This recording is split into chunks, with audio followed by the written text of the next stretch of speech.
Good morning बच्चों। आज हम व्याकरण में समास पढ़ेंगे। समास में मैं उदाहरण जो दे रही हूँ आपको, आप उसे ध्यान से समझिए। उसके बाद समास किसे कहते हैं मैं आपको बताऊंगी। ठीक है।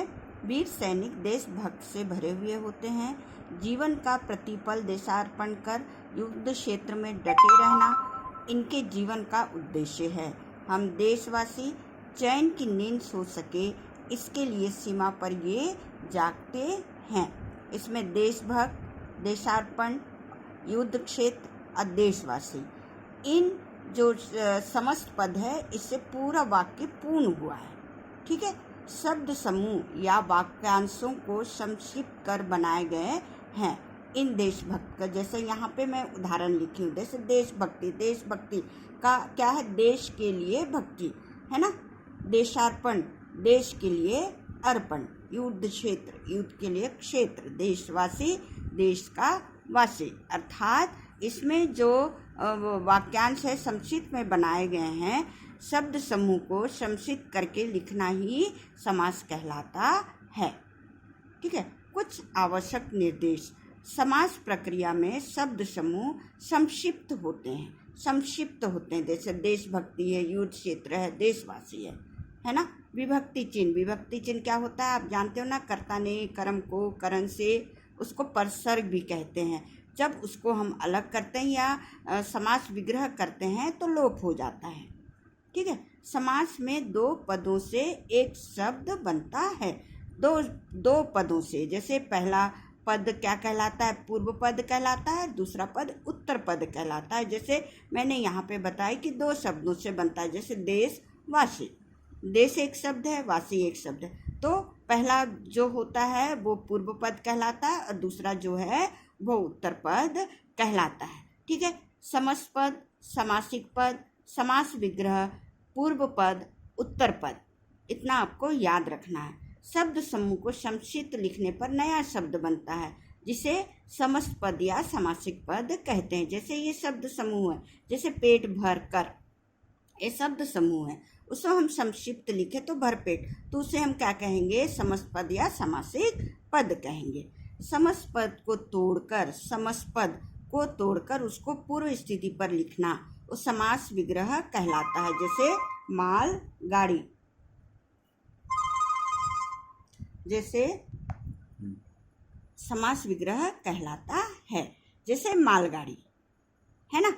मालगाड़ी को पूर्व पद में लिखना, जैसे यहाँ पे समस्त पद को तोड़कर माल के लिए गाड़ी, हमने यानी इसको हम समास विग्रह कहेंगे। ये समस्त पद है। ठीक है। समझ में आया ना। समस्त पद, समास विग्रह, उत्तर पद, पूर्व पद, समासिक पद, ये सब आपको समझ में आया है ना। अब हम देखेंगे समास किसे कहते हैं, वो समझ में आया आप लोगों को। आप लोगों को याद करने के लिए बेटा समस्त पद, समासिक पद, समास विग्रह, पूर्व पद, उत्तर पद, है ना, ये सब चीज़ें आपको अपने ध्यान में रखना है, जो मैंने इसमें बहुत अच्छी तरह से लिख के समझाई हूँ। अब हम समास के भेद देखेंगे। ठीक है। समास कितने प्रकार के होते हैं? 6 भेद होते हैं बेटा। और 6 भेद में से आज हम 2 भेद पढ़ेंगे, तत्पुरुष समास और अवयवी भाव समास। ठीक है। आज हम 2 भेद इसमें पढ़ेंगे। तो तत्पुरुष समास किसे कहते हैं? तत्पुरुष समास में कारक के पहले और आखिरी भेद को छोड़कर, ध्यान देना, कारक, ठीक है, पे पहले और आखिरी भेद को छोड़कर बाकी सब भेद आ जाते हैं। कारक का पहला कर्ता ने और आखिरी भेद संबोधन ये हरे को छोड़ बाकी भेद आ जाते हैं। जैसे समझना, जैसे तत्पुरुष समास में उत्तर पद प्रधान होता है। उत्तर पद, पूर्व पद याद रखना है बेटा आपको। पूर्व पद गौण होता है। उत्तर पद में विशेष्य और पूर्व पद में विशेषण होता है। किसमें? तत्पुरुष समास में। ठीक है। अब कारक के भेद के अनुसार हम तत्पुरुष समास को समझेंगे। मैं 2 उदाहरण यहाँ पे देती जा रही हूँ। पहला है ग्रामगत, ग्राम को गया हुआ, है ना, कर्म को। ठीक है। अकाल पीड़ित, अकाल से पीड़ित, करण से। देशभक्ति, देश के लिए भक्ति, संप्रदान के लिए। ठीक है। ऋण मुक्त, ऋण से मुक्त, अपादान, गंगा तट, गंगा का तट, अमृत धारा, अमृत की धारा, आज्ञा अनुसार, आज्ञा के अनुसार, संबंध कारक, आत्मविश्वास, आत्म पर विश्वास, गृह प्रवेश, घर में प्रवेश, अधिकरण। तो ये इसी के अकॉर्डिंग हम तत्पुरुष समास को समास पद और समास विग्रह में हम इसको लिखेंगे। ओके, समझ में आया तत्पुरुष समास। अब दूसरा है अव्ययी भाव समास। जिस समास में पहला पद, बेटा ये पहला पद दूसरा पद आपको याद रखना है, तभी आपको समझ में आएगा।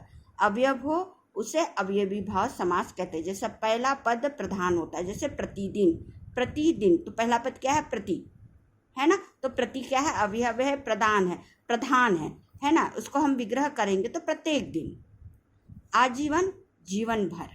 ठीक है, इसको हम अव्ययी भाव समास कहेंगे, जो पहला पद अवयव होता है।